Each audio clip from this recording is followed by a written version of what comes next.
The lower market levels of Gateway 7 always smelled like a mix of things Rick Barnes couldn't identify.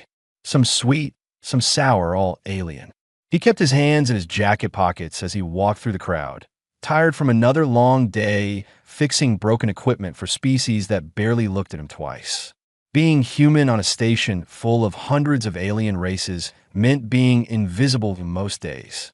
That suited Rick just fine that he worked as a mechanic in a cramped shop that doubled as his home. The pay was enough to eat and keep the lights on, nothing more. Most days he fixed data pads, shipped components, sometimes whole navigation systems when he got lucky. The work was honest and he liked it that way. Tonight he just wanted to get back to his quarters and sleep. His route home cut through the exotic creature market, a place he usually avoided. The cages and tanks always made him uncomfortable. But tonight the main corridor was closed for repairs, so here he was. The market was closing down. Vendors packed up their displays while unsold creatures made quiet sounds in their containers. Rick walked faster, not wanting to see any of it. That's when he heard something that stopped him cold, a soft sound. Barely a whisper, sad in a way that hit him right in the chest. Rick turned and saw a vendor loading containers onto a hovering cart. One of the containers was small, maybe the size of a shoebox. The sad sound came from inside it. "What's that?" Rick asked before he could stop himself. The vendor was a tall alien with 4 arms and gray skin. He glanced at the container like it was garbage. Starwing hatchling. Defective. Taking it to disposal. Disposal? Rick felt something cold settle in his stomach. It didn't sell. Wings twisted. Too small. Nobody wants damaged goods. The vendor shrugged, all 4 shoulders. Happens sometimes. The healthy one sold fine. Rick moved closer to the container. Through the clear side panel, he saw a tiny dragon. Her scales were pale silver blue, pretty even in the dim market lights. She looked up at him with dark eyes that seemed way too intelligent. Way too sad. "You're just going to kill it." Rick's voice came out harder than he meant. Humanely, the vendor said, like that made it better. "It's standard practice. Can't keep unsold stock." The hatchling made that sound again. It went straight through Rick's heart. "How much?" he asked. The vendor laughed. "You want it? Take it. Free. Saves me the disposal fee." He grabbed the container and shoved it at Rick. "One less problem for me." Rick took the container before he could think about what he was doing. The hatchling inside shifted, looking up at him. Other aliens walked past without a glance. Just another transaction in a busy market. Nobody cared about one defective hatchling. Nobody except Rick. He carried the container back to his shop carefully, like it held something precious. Maybe it did. Inside his small quarters behind the shop, he set the container on his workbench and opened it. The hatchling didn't move at first. She was tiny, smaller than his forearm. Her left wing did look twisted, bent at an odd angle against her body. Her breathing seemed shallow. "Hey there," Rick said softly. "You're okay now.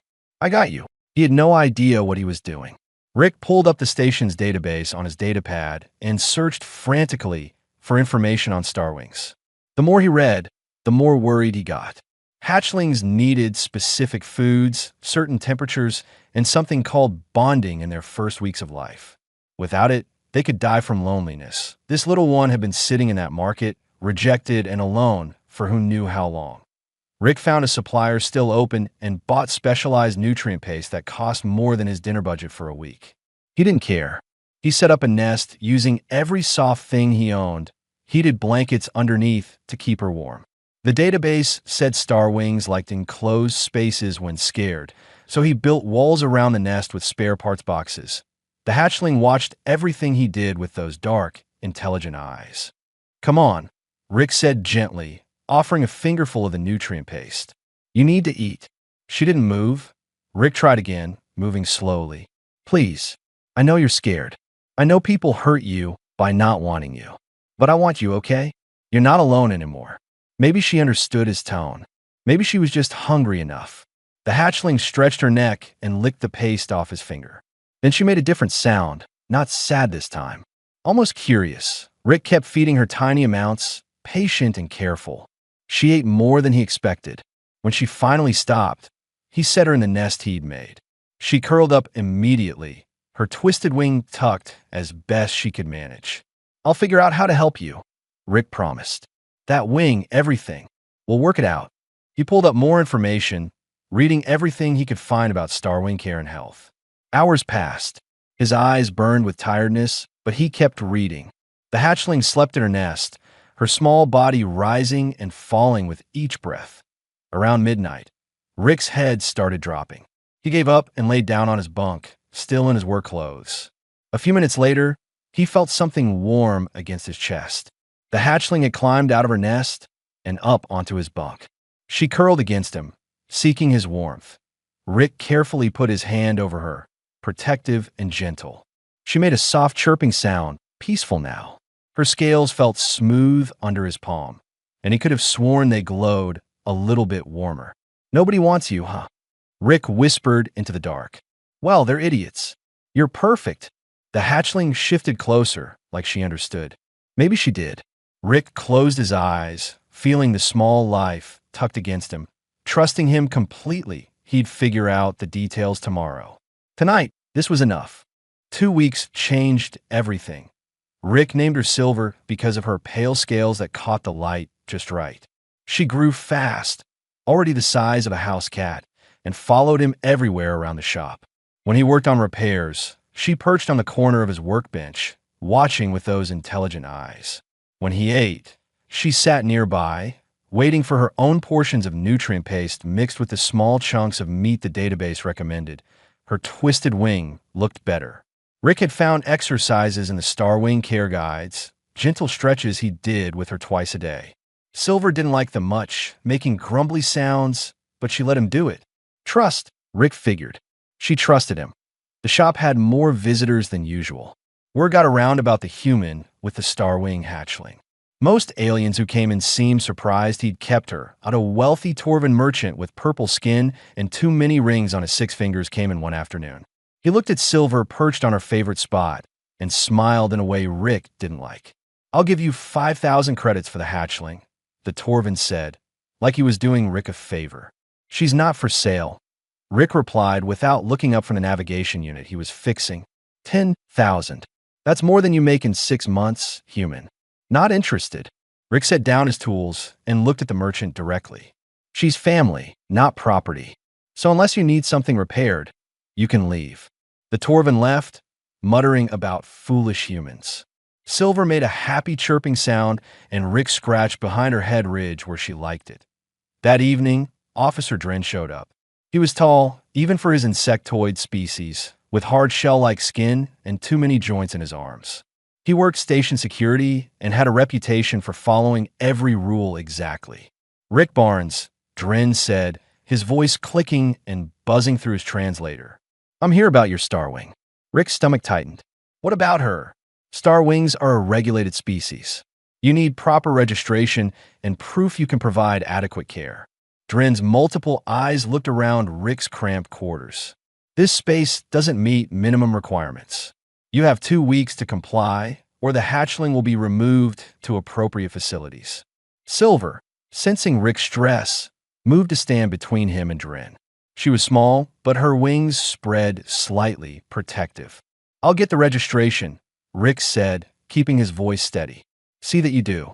Dren left without another word. Rick looked up the requirements that night and felt his hopes sink. He needed 500 square feet of living space. Financial records proving long-term stability. Environmental controls he couldn't afford. His shop and quarters together barely met half the space requirement, and his bank account was a joke. He might lose Silver because of paperwork and money. Silver curled up next to him as he sat at his workbench, staring at the requirements list. She put her head on his leg, humming that soft sound that meant she was content. Rick ran his hand along her scales, feeling the warmth of her. I'm not giving up, he told her. We'll figure something out. The next morning, Dr. Lira walked into his shop. She was avian with feathers that shifted between blue and green and worked as a xenobiologist on the station. Rick had never met her before. I heard about your situation, she said, settling onto one of Rick's stools with natural grace. I study bonded species. May I examine your Starwing? Rick hesitated, but something in her tone seemed genuine. Okay, but be gentle. She's been through enough. Dr. Lyra approached Silver slowly, making soft clicking sounds. Silver watched her but didn't hide. The examination took 20 minutes. Dr. Lyra checked Silver's scales, wings, eyes, even her teeth. Fascinating, Dr. Lyra said finally. She's healthier than most bonded star wings I've studied. The bond between you is developing naturally and strong. Is that unusual? Rick asked. Very. Most species bond with star wings for status or their abilities. The hatchlings sense this. It affects their development. Dr. Lyra looked at Rick with her large eyes. But she genuinely loves you. And you love her. That's rare in cross-species bonds. I just didn't want her to die alone in some market, Rick said. Exactly. That empathy is what makes the difference. Dr. Lyra pulled out her data pad. I can help you with the documentation. My professional assessment would carry weight, but you'll still need to improve your living space. Rick started taking every extra repair job he could find. He worked late into the nights, with Silver sleeping in her nest nearby. The money came in slowly, but it came. He began converting part of his shop, building up instead of out, creating a second level that would meet the space requirements. Silver helped in her own way. She learned to bring him tools, carefully carrying screwdrivers or wire cutters in her mouth. Her spatial awareness was incredible. She could find drop screws in seconds, spotting them in corners Rick would have missed. Other people on the station started noticing their partnership. A Vraxian engineer offered Rick a bulk job repairing mining equipment at good pay. A human trader named Gavin stopped by with coffee one morning just to talk. People are watching you, Gavin said, sitting across from Rick while Silver investigated his boots. The human with the dragon. It's a good story. I'm just trying to keep her, Rick said. Yeah, but you're showing something important. Gavin scratched Silver's head ridge, making her purr. That humans can bond with other species in ways that matter. That we're not just the new guys stumbling around the galaxy. Rick hadn't thought about it that way. He was just doing what felt right out a week before Officer Dren's deadline. The construction was almost done. The new upper level had proper environmental controls, ventilation, and more than enough space. Rick had spent almost everything he had, but it would work. Silver had grown again. She could glide now, short flights from the upper level down to the shop floor. Her twisted wing was almost normal, the exercises and growth combining to fix what everyone had called defective. Dren came back exactly on schedule. He inspected everything with his clicking, methodical way. Silver stayed close to Rick, not hiding, but clearly wary. This meets minimum requirements, Dren said finally. But there's still the matter of financial stability and long-term capability. I have Dr. Lear's assessment, Rick offered, handing over the data pad. Dren barely looked at it. I'll need to review everything. Decision in 3 days. After he left, Rick felt Silver press against his leg. He picked her up, surprised at how heavy she'd gotten, and held her close. 3 more days, he whispered. We can do 3 more days. Silver chirped and bumped her head against his chin. In the bond growing between them, Rick felt her certainty. She wasn't worried. She knew where she belonged. Gavin came back to the shop late one evening, after most of the station had gone quiet. Rick was cleaning up, putting away tools while Silver practiced her gliding from the upper level. She was getting good at it, landing with more grace each time. We need to talk, Gavin said, and his voice carried something heavy. Somewhere private. Rick led him upstairs to the living quarters. Silver followed, sensing the tension. Once the door closed, Gavin pulled out his data pad and set it on the small table. I'm a data analyst for Meridian Trading, Gavin started. Part of my job is tracking commodity flows through the station, including exotic creatures. He pulled up files, charts, numbers that meant nothing to Rick. I've been watching Starwing sales for months. Something's wrong. Wrong how? Rick asked. Hatchlings marked as defective get sold cheap or given away. Then weeks later, those same hatchlings show up in military contract sales. Fully bonded, healthy, going for 50 times their original price. Gavin scrolled through the data. It's a pattern. Someone's running a scam. Rick felt cold. Who? I don't have proof yet, but I think Officer Dren is part of it. He's the one who determines if owners meet requirements. He's the one who removes hatchlings from unqualified owners.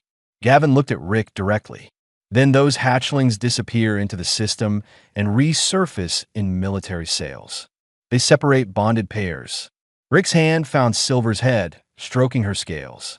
She pressed against him, picking up his fear. After the bond forms, yeah? Makes the Star Wing more valuable. Bonded ones have enhanced abilities. Navigation, spatial awareness, combat coordination. Gavin's face was grim. The original bond partners either get paid off or they just vanish from records. Nobody asks questions. Dren's coming back with his decision in 2 days, Rick said quietly.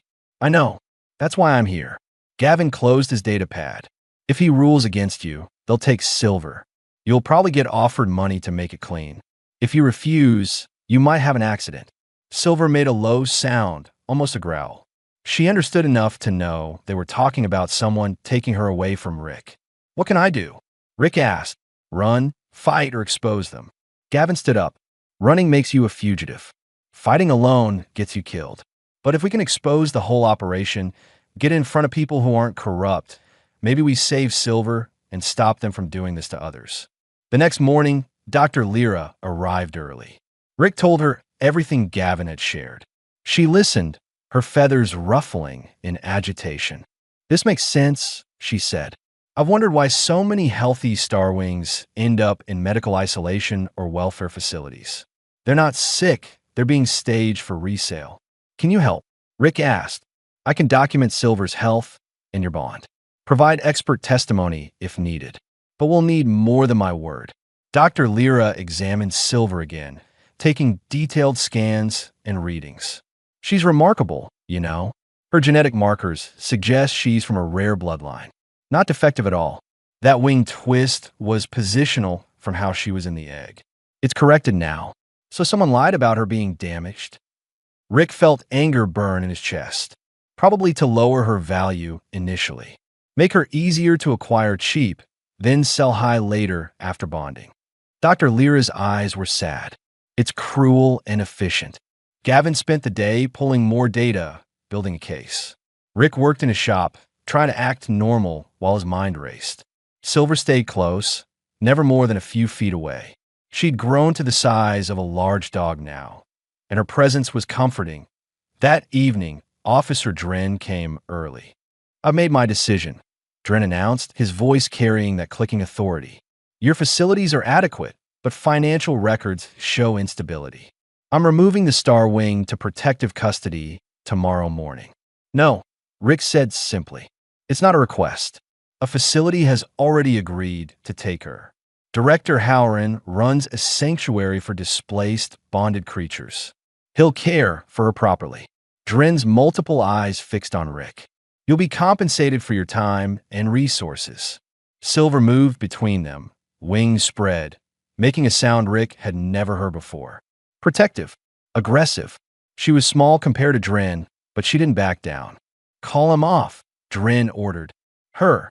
And no, Rick stood his ground.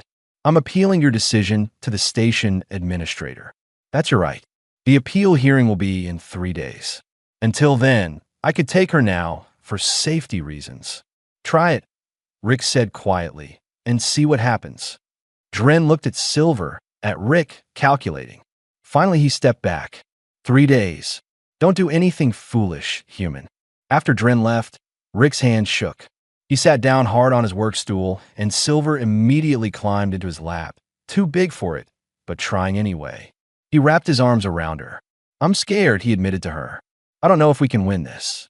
Silver made her humming sound, the one that meant she was happy. She put her head against his chest, right over his heart. In the bond between them, Rick felt her certainty, her absolute faith that he would protect her. That night, Gavin and Dr. Lyra came back. They had a plan. The station administrator is Sola, Dr. Lyra explained. She's old, experienced, and generally fair. If we could present evidence of the trafficking operation along with proof of your genuine bond with Silver, she might rule in your favor. Might? Rick asked. It's the best chance we have, Gavin said. I've compiled all the data on suspicious Starwing sales. Dr. Lyra has scientific evidence of your bond's health. You just need to show Solo why you and Silver belong together. And if Halloran is part of the scam, Rick asked. Then we expose him too, Gavin said. But we have to be smart. These people have money and connections. We have the truth and hope that's enough. Rick looked at Silver, sleeping now in her nest. She'd been rejected, abandoned, nearly killed. And she'd chosen to trust him, to bond with him, to love him despite everything. Okay, Rick said, let's fight. 3 days until the hearing. 3 days to save the best thing that ever happened to him. Rick didn't sleep much that night, planning and worrying. But every time doubt crept in, he felt Silver's warmth through their bond. She believed in him. That had to be enough. The administrative chamber was bigger than Rick expected. Administrator Sola sat at a raised desk, her reptilian features showing age and wisdom. Her scales were a deep green that had faded with time, and her eyes missed nothing. Station security lined the walls, making everything feel official and serious. Rick sat at a small table with Gavin and Dr. Lyra on either side. Silver stayed close to Rick's chair, calm but alert. Across the room, Officer Dren sat with a well-dressed alien Rick didn't recognize. The alien's expensive clothes and confident posture marked him as someone important. This hearing will determine the proper placement of the Star Wing hatchling currently in the care of Rick Barnes, Sola announced, her voice carrying authority. Officer Dren, present your case. Dren stood, his insectoid body clicking as he moved. The human does not meet the requirements for proper Star Wing care. While his facilities now meet minimum space standards, his financial instability poses risk to long-term care. I recommend removal to a certified facility. And you have such a facility identified? Sola asked. The well-dressed alien stood smoothly. Director Halloran, Administrator.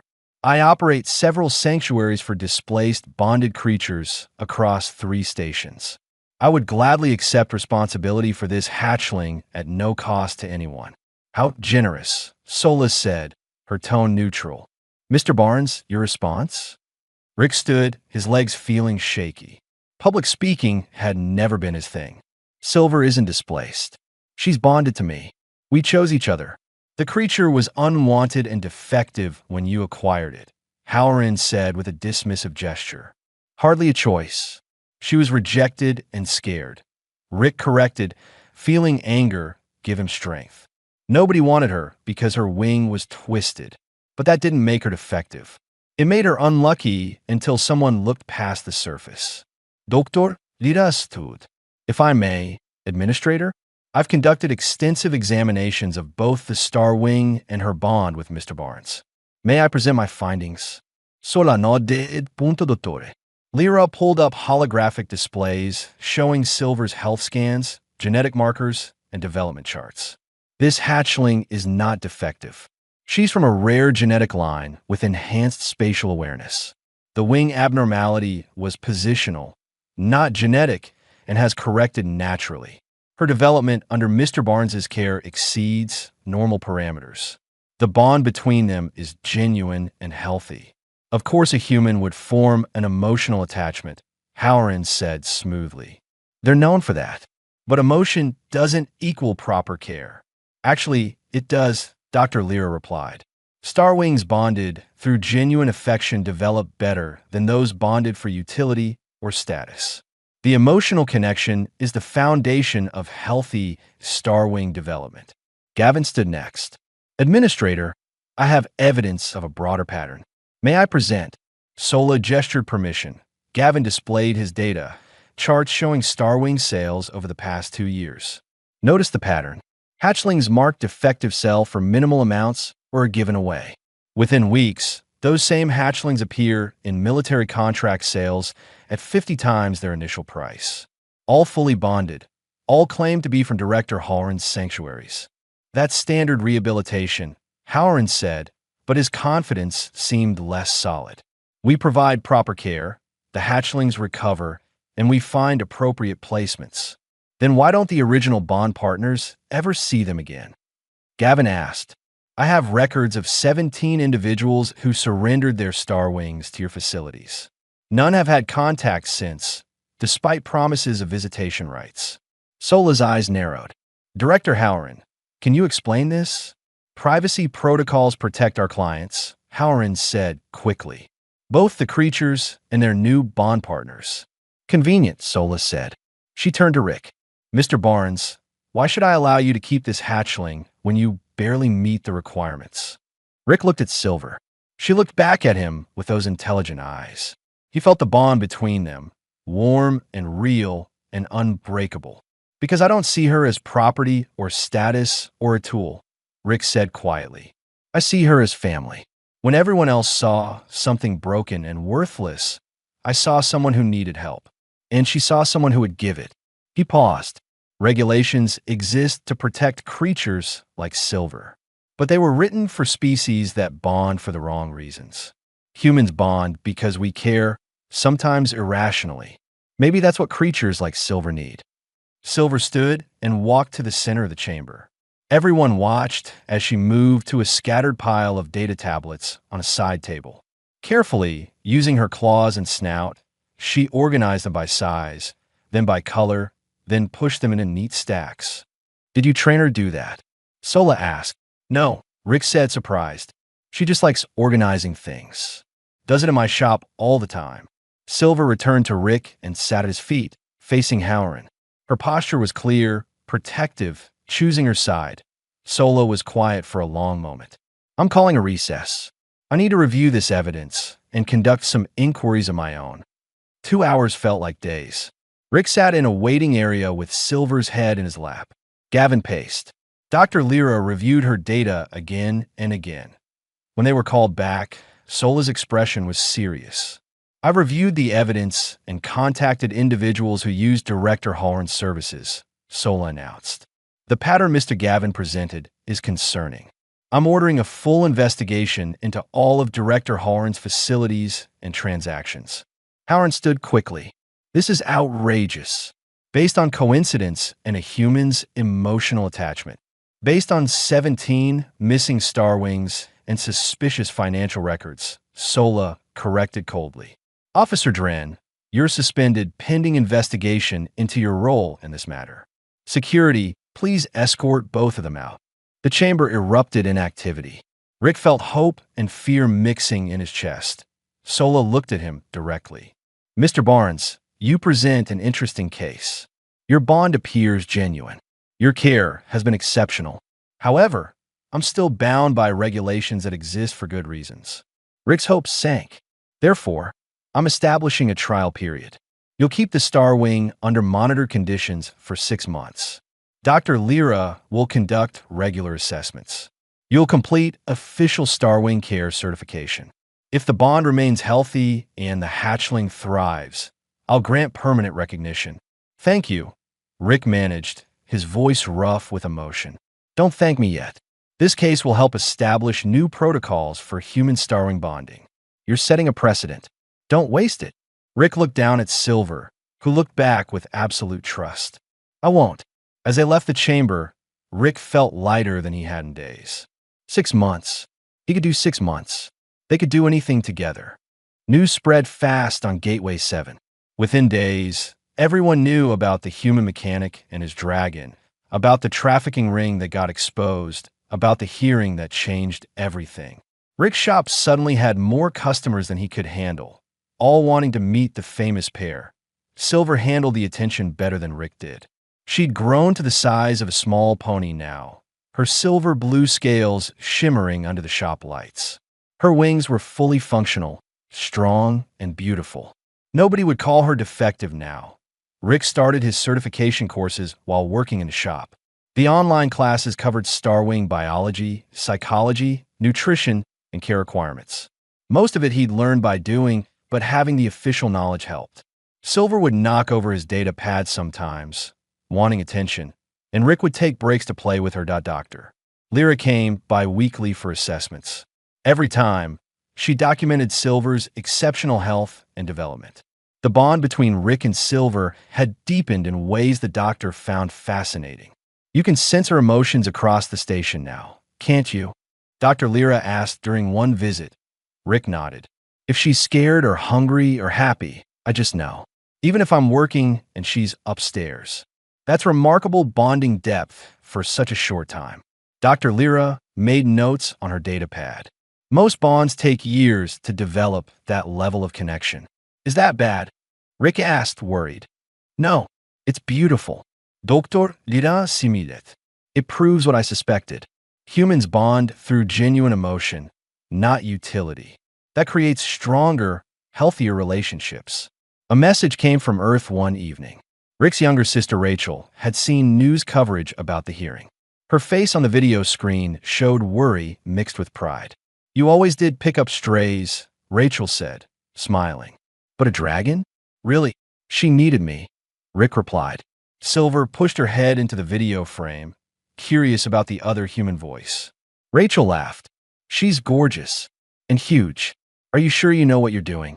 Absolutely not, Rick admitted. But we're figuring it out together. They talked for an hour, catching up on family news and Earth gossip. Rachel worked as a teacher in Seattle, had a good life, missed her brother. Rick realized how much he'd missed her too. The shop expanded. Rick earned enough from the increased business to properly convert the upper level into a real home. He installed a launch platform for Silver outside, where she could take off and land safely. The space met all requirements now, and then some. Other people started coming to Rick with questions about bonded creatures. A Vraxian with a sick companion animal asked for advice. A human trader with a newly bonded pet didn't know what to do. Rick helped when he could, surprised to find himself becoming an unofficial resource. Silver's intelligence continued to develop. Rick taught her to read basic symbols and words, using colored blocks and simple signs. She learned fast, understanding concepts that shouldn't be possible for a creature her age. She could fetch specific tools by name, organize parts by type, even operate simple switches with her claws. One day, a customer asked Silver to find a specific size of bolt. She went to Rick's organized storage, thought for a moment, then brought back the exact right one. The customer stared in amazement. She understood the measurement? The customer asked. Yeah, Rick said proudly. She's smart. The 6-month mark approached. Rick completed his certification with high scores. Dr. Lira's reports showed Silver exceeded every benchmark for health and development. Everything pointed toward success. Then a ship docked at Gateway 7 that changed everything. Rick was closing up the shop when Dr. Lira arrived, excited and nervous. Someone important is here to see you and Silver. From the Starwing homeworld. Rick's stomach dropped. What do they want? I don't know. But Elder Surith is a senior council member. She doesn't travel lightly. Elder Surith was ancient and magnificent. Her scales were deep purple with gold edges. Her wings massive, even folded against her body. She stood twice Silver's height, radiating power and wisdom. When she spoke, her voice resonated like music. I have traveled far to see the human-bonded hatchling, Surith said, looking at Silver with eyes that held centuries. May I observe you both? Rick agreed nervously. What else could he do? Surith spent a full day watching them. She saw Rick working in his shop with Silver helping. Saw them eating together, Rick explaining his repairs while Silver listened intently. Saw the quiet moments when they just existed together, comfortable and complete. That evening, Surith requested a private meeting in Rick's living quarters. Administrator Sola and Dr. Lira attended as witnesses. I have concerns about my species' treatment in galactic trade, Surith began. Too many hatchlings taken, too many bonds broken for profit. The council considers stopping all exports. Rick's heart sank. Will they take Silver back to the homeworld? But you, Surith continued, looking at Rick with those ancient eyes, you show something different. You bonded not for status or ability, but for compassion. The hatchling chose you as much as you chose her. She's my family, Rick said simply. Surith turned to Silver. Child, you could return to our homeworld, live among your own kind with honor and comfort. Would you choose this? The room went silent. Silver looked at Surith, then at Rick. She walked to Rick's side and sat, pressing against his leg. Her choice was clear, even if separation would be easier than staying. Surith asked gently. Silver made a low, definite sound. No. She wasn't leaving Rick. That Surith's expression softened. I see the bond's strength. It mirrors the ancient ways, before our kind became commodities. She looked at Rick. I have a proposal. You and Silver could become ambassadors for proper bonding practices. Travel to other stations, help stop trafficking, ensure future bonds honor both species. The council would support this officially. What does that mean? Rick asked. It means a paid position, authority to investigate suspicious bonding situations, and protection from those who would exploit creatures like Silver. Surith smiled, an expression that looked strange on a dragon's face but somehow warm. It means you continue doing what you already do, but with resources to help others. Rick looked at Silver. She looked back, and through their bond he felt her certainty. They could do this. Together. Okay, Rick said. We'll do it. The final evaluation was a formality after Surith's endorsement. Administrator Sola officially recognized the bond, granted Rick permanent custody, and approved the new ambassador position 0.6 months after finding a rejected hatchling in a market. Rick had a family, a purpose, and a future he'd never imagined. Silver had everything she'd been denied: a home, love, and someone who saw her value when no one else would. Rachel arrived on Gateway 7 3 weeks after the evaluation, carrying 2 bags and a determined expression. Rick met her at the docking bay with Silver at his side. His sister took one look at the fully grown dragon and went pale. That's her? She's massive, Rachel said. Silver, sensing Rick's affection for his sister, approached gently. She lowered her head and made a soft, friendly sound. Rachel laughed nervously and reached out to touch Silver's scales. She's beautiful, Rachel admitted. And you really talk to a dragon for a living now? Something like that, Rick said, grinning. Rachel decided to stay on Gateway 7, helping manage the shop while Rick traveled for ambassador work. She learned to work around Silver, who still insisted on organizing tools and helping with repairs. Within days, they were family. The first mission came quickly. Reports of suspicious Starwing sales on a station called Outpost Meridian, 3 days travel away. Rick and Silver went together, officially backed by both the Starwing Homeworld Council and Gateway 7's administration. The dealer on Meridian was smooth, professional, showing Rick and Silver 5 hatchlings available for purchase, all marked as defective in some way. One had slightly dull scales. Another was too quiet. The reasons were minor, almost made up. Silver moved among the hatchlings, gentle and careful. She made soft sounds to them, and they responded. Rick watched the dealer, noting his nervous energy, the way he rushed the viewing. Where do the ones that don't sell go? Rick asked casually. Back to the breeder, the dealer said quickly. Too quickly. Which breeder specifically? Rick pressed. The dealer's confidence cracked. Within hours, local authorities had him in custody. The hatchlings went to proper facilities where they could bond naturally. Another piece of the trafficking network was broken. It felt good. Really good. Over the next months, Rick and Silver visited 6 different stations. They found scared hatchlings in bad situations, exposed dealers working with the remnants of Halrin's network, and helped establish new bonding protocols. Each success felt like saving Silver all over again. Silver was incredible at the work. She could sense when bonds were genuine or exploitative. Could tell when a hatchling was truly defective or just different. Her spatial awareness helped track shipments and find hidden holding areas. And her presence commanded respect. She was proof that different didn't mean defective. Dr. Lyra published her research on human Starwing bonding.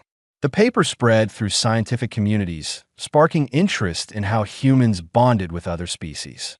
More humans started working with Starwings, and the results matched Rick and Silver's success. Genuine care created genuine bonds. Gavin got promoted for exposing the trafficking ring.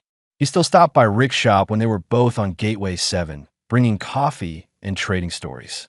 He'd started dating a Torvin engineer, someone he met during the investigation. Life had a way of surprising everyone. 1 year after the hearing, Rick and Silver returned to Gateway 7 after a particularly difficult mission.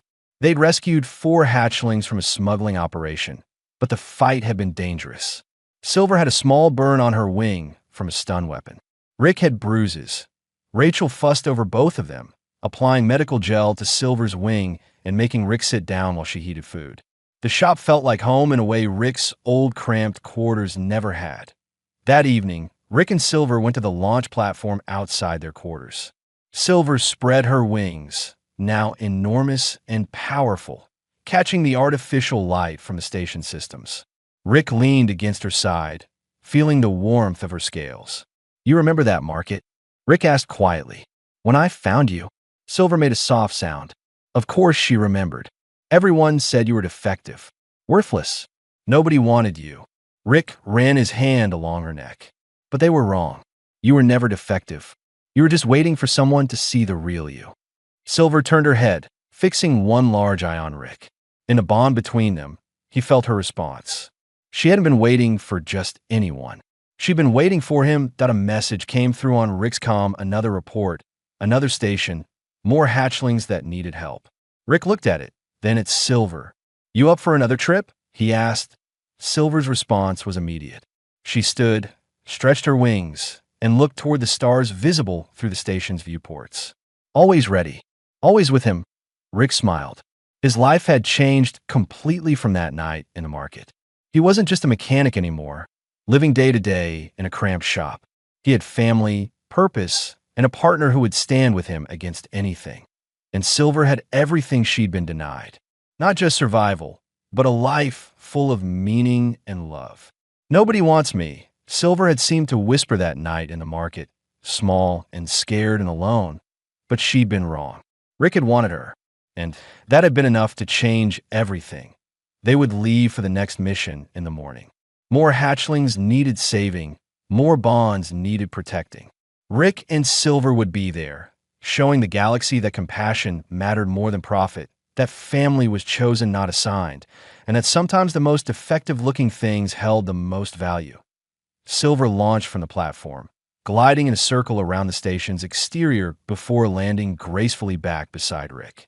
She was showing off, playing, being herself, free and happy and home. Rick laughed and scratched behind her head ridge. "Yeah, I know. You're perfect. Always were." Silver rumbled her agreement. In a bond they shared, deeper than words, she told him what he already knew. He was perfect too. Broken mechanic and rejected dragon. They'd found each other when both needed it most, and they'd spend the rest of their lives making sure no one else got left behind in a market, unwanted and alone. Not on their watch. The stars waited. Tomorrow would bring new challenges, new hatchlings to save, new bonds to protect. But tonight, Rick and Silver stood together on their platform, family in every way that mattered. Nobody had wanted the defective hatchling, except the one person who saw past the surface and found something precious that had made all the difference.